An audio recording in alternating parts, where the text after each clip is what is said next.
Hello दोस्तों, स्वागत है आप सभी का कबस विजन क्लासेज में। और आज हम इतिहास के सबसे महत्वपूर्ण टॉपिक सिंधु घाटी सभ्यता के बारे में पढ़ने जा रहे हैं। तो इस सभ्यता का समय क्या था? इस सभ्यता का समय 2500 BC से लेकर 1750 BC था। हमने पिछली वीडियो में आपको AD और BC का मतलब समझा दिया था। तो क्या थे? यह सिंधु घाटी सभ्यता इतिहास काल की क्या थी? सबसे महत्वपूर्ण सभ्यताओं में से एक थी। और इस सभ्यता के अन्य क्या नाम है? तो इस सभ्यता को सिंधु घाटी सभ्यता कहते हैं, हड़प्पा सभ्यता भी कहते हैं, तथा इसे सभ्यता को कांस्ययुगीन सभ्यता भी कहते हैं। तो आइए जानते हैं हम इसके पॉइंटों के बारे में। संस्कृति को क्या कहा गया है? हड़प्पा संस्कृति को कांस्ययुगीन सभ्यता भी कहा गया है, क्योंकि इस सभ्यता के लोग क्या थे? कांसा बनाने की विधि जानते थे, इसलिए इसे कांस्ययुगीन सभ्यता भी कहा गया है। तथा इस सभ्यता का और अन्य नाम क्या है? इस और को हड़प्पा सभ्यता भी कहते हैं, क्योंकि जो प्रथम नगर खोजा गया था वो कौन सा था? वह हड़प्पा ही खोजा गया था। और इसके खोजकर्ता कौन थे? तो 1853 में हड़प्पा संस्कृति की मोहरें किन्हें मिली थी? ब्रिटेन के एक पुरातत्ववेत्ता थे जिसका नाम क्या था? Alexander Cunningham. उन्हें हड़प्पा संस्कृति की मोहरें प्राप्त हुई थी। और इस सभ्यता की खोज करने का श्रेय किसको जाता है? तो इस सभ्यता की खोज करने का श्रेय राय बहादुर दयाराम साहनी को जाता है, जिन्होंने इस सभ्यता की खोज किस सन में की थी? तो 1921 में इस सभ्यता की खोज की थी। और अतः इसका सिंधु घाटी सभ्यता में नाम कैसे पड़ा? तो यह क्या थी? सिंधु नदी के किनारे स्थित थी, अतः इसलिए इसका नाम सिंधु घाटी सभ्यता पड़ा है। तो अब हम पढ़ने वाले हैं सिंधु घाटी सभ्यता के काल निर्धारण के बारे में। तो क्या है? तो रेडियो कार्बन डेटिंग विधि के अनुसार सभ्यता का समय क्या रहा? 2500 BC से लेके क्या रहा? 2500 BC से लेके 1750 BC रहा है। और यही समय क्या है? सर्वमान्य माना गया है। जो क्या है? रेडियो कार्बन डेटिंग विधि के अनुसार 2500 BC से लेके 1750 BC। तथा विभिन्न इतिहासकारों ने इसके समय के बारे में अपने अलग अलग मत दी हैं। जैसे DP अग्रवाल के अनुसार सिंधु घाटी सभ्यता का समयकाल क्या माना गया है? 2350 BC से लेके 1750 BC माना गया है। तथा मास्कल के अनुसार सभ्यता का समयकाल क्या माना गया? 3250 BC से लेकर 1750 BC माना गया है। तथा विभिन्न इतिहासकारों के अनुसार इस सभ्यता का समय विभिन्न माना गया है। अब हम जानेंगे सिंधु घाटी सभ्यता के विस्तार के बारे में। तो इस सभ्यता का विस्तार कहाँ कहाँ था? भारत में था इसका विस्तार, अफगानिस्तान में था, और कहाँ पे? पाकिस्तान में इस सभ्यता का विस्तार था। और इस सभ्यता के अंतर्गत क्या थे? पंजाब, सिंध, बलूचिस्तान के भाग ही नहीं अपितु कहाँ के? गुजरात, राजस्थान, हरियाणा और पश्चिमी उत्तर प्रदेश के भाग भी आते थे। तो क्या थे? इस सभ्यता के अंतर्गत क्या थे?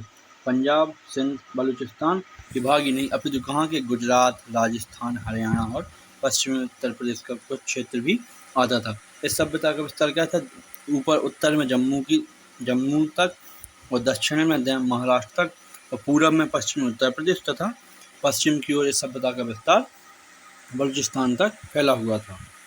और इस सभ्यता का क्षेत्रफल कितना था? तो इस सभ्यता का क्षेत्रफल था 12,99,600 वर्ग किलोमीटर फैली हुई थी। उस समय की सभ्यताओं में सबसे बड़ी सभ्यता थी। और तथा इसके भारत और पाकिस्तान में अब तक कितने स्थल खोजे जा चुके हैं? तो भारत और पाकिस्तान में इसके अब तक 1500 स्थल खोजे जा चुके हैं।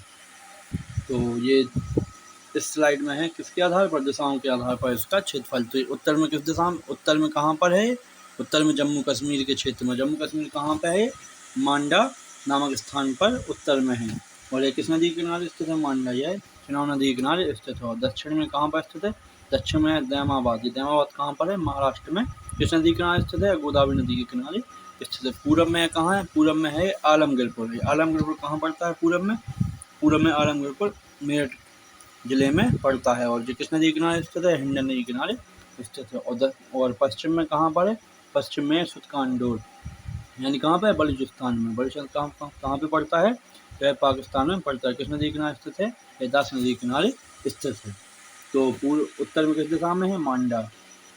कहाँ पर? जम्मू कश्मीर। और दक्षिण में दैमाबाद कहाँ पर? महाराष्ट्र में। किस नदी के किनारे? गोदावरी नदी के किनारे। और पूर्व में किस नदी के किनारे स्थित है? हिंडन नदी के किनारे। और जगह का नाम क्या है? आलमगीरपुर। और पश्चिम में कहाँ पे है? सुतकानडोर। कहाँ पे? बलूचिस्तान में। बलूचिस्तान में किस नदी के किनारे है? तो दास नदी के किनारे स्थित है। और अब हम पढ़ने वाले हैं हड़प्पा सभ्यता के नगर नियोजन के बारे में। तो हड़प्पा सभ्यता की सबसे महत्वपूर्ण विशेषता क्या रही? हड़प्पा सभ्यता की सबसे महत्वपूर्ण विशेषता रही इस सभ्यता का नगर नियोजन। क्या था हड़प्पा और और क्या थे इनमें दो नगर थे, हड़प्पा और मोहनजोदाड़ो। इनमें क्या थे, बड़े बड़े दुर्ग पाए गए, बड़े बड़े यानी किले पाए गए, जिनमें कहाँ शासक वर्ग के लोग निवास करते थे। और क्या था इस समय कि इन नगरों में भवन जाल की तरह व्यवस्थित थे, भवन जाल की तरह व्यवस्थित थे यानी ग्रिड में थे। तो क्या थे कि जो उनके रोड थे, जो सड़कें थी उनकी, वो क्या थी, एक दूसरे को किस पर काटती थी, समकोण पर काटती थी, तथा अनेक नगर खंडों में विभक्त थे। तो क्या थे, अनेक नगर खंडों में विभक्त थे। बड़े भवन और मोहनजोदाड़ो दोनों की विशेषता थी। बड़े भवन किनकी विशेषता थी, बड़े भवन हड़प्पा और मोहनजोदाड़ो दोनों की विशेषता थी। और जो क्या थी, सड़कों के एक दूसरे के समकोण पर काटने की प्रक्रिया को क्या कहते हैं, इसे ऑक्सफोर्ड सर्कल का नाम दिया गया है। इसे क्या कहते हैं, ऑक्सफोर्ड सर्कल कहते हैं। और जो प्रसिद्ध ऐतिहासिक काल रहे विज्ञत के अनुसार क्या था, विज्ञत महोदय ने क्या बताया था कि हड़प्पा और मोहनजोदड़ो क्या है, एक विस्तृत साम्राज्य की जुड़वा राजधानी है। और अब हम पढ़ने वाले हैं सिंधु घाटी सभ्यता के प्रमुख स्थल। तो कौन सा स्थल कहाँ पर था, किस वजह से इसकी खोज की गई और किस नदी किनारे स्थित है, उसे खोजकर्ता कौन है। तो पहला नगर है हड़प्पा। हड़प्पा स्थल कहाँ खोजा गया है, किस जगह पे है, तो हड़प्पा स्थल पाकिस्तान में खोजा गया। और किस वर्ष खोजा गया, 1921 में। किसके द्वारा, दयाराम साहनी के द्वारा खोजा गया। और किस नदी के किनारे स्थित है, यह रावी नदी के किनारे स्थित है। तो पहला नगर कौन सा है, हड़प्पा। वो कहाँ पर खोजा गया, पाकिस्तान में। किस वर्ष, 1921 में। किस नदी के किनारे स्थित है, यह रावी नदी के किनारे स्थित है। इसकी खोजकर्ता कौन से, दयाराम साहनी इसके खोजकर्ता हैं। हम बढ़ते हैं दूसरे नगर की ओर।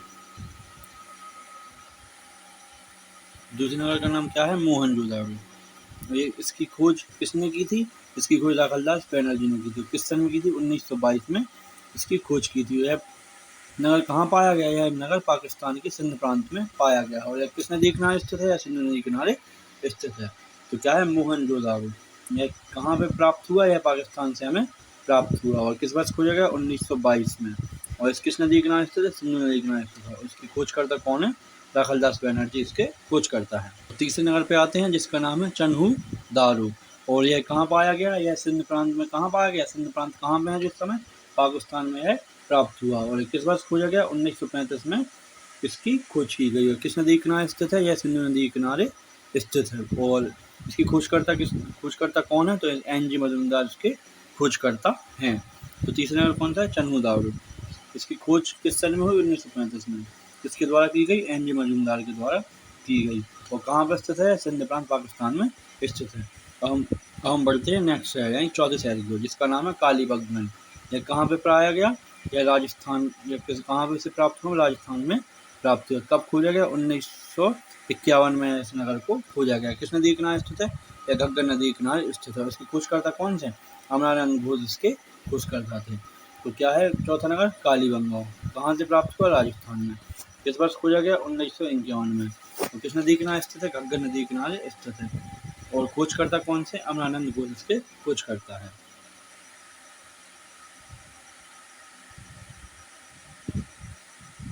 और नेक्स्ट पांचवा नगर है, कौन सा है, रोपन।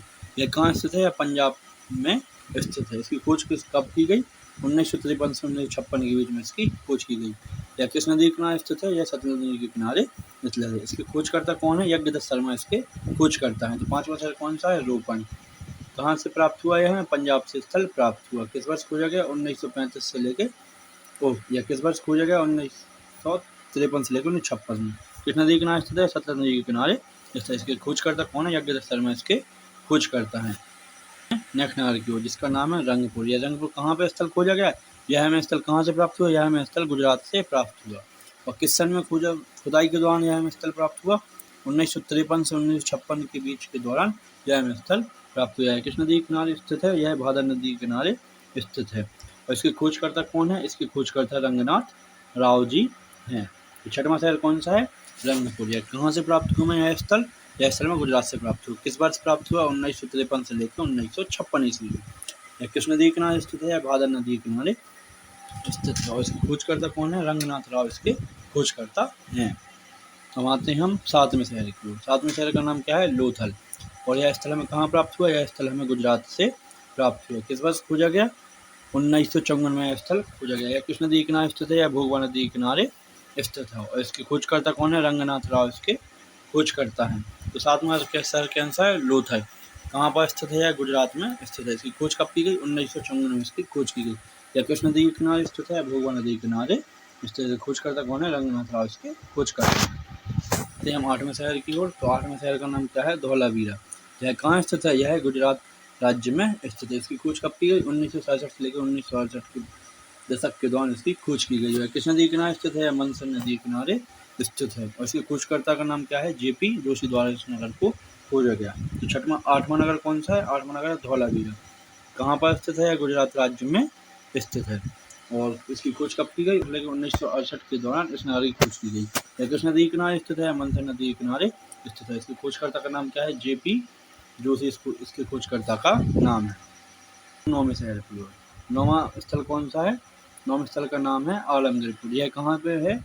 यह मेरठ जिले में उत्तर प्रदेश राज्य में स्थित है। उसकी खोज कब की गई? 1958 में इसकी खोज की गई है। किस नदी के किनारे स्थित है? यह हिंड नदी के किनारे स्थित है। तथा यह हमारी सभ्यता का क्या है? सबसे पूर्वी शहर है।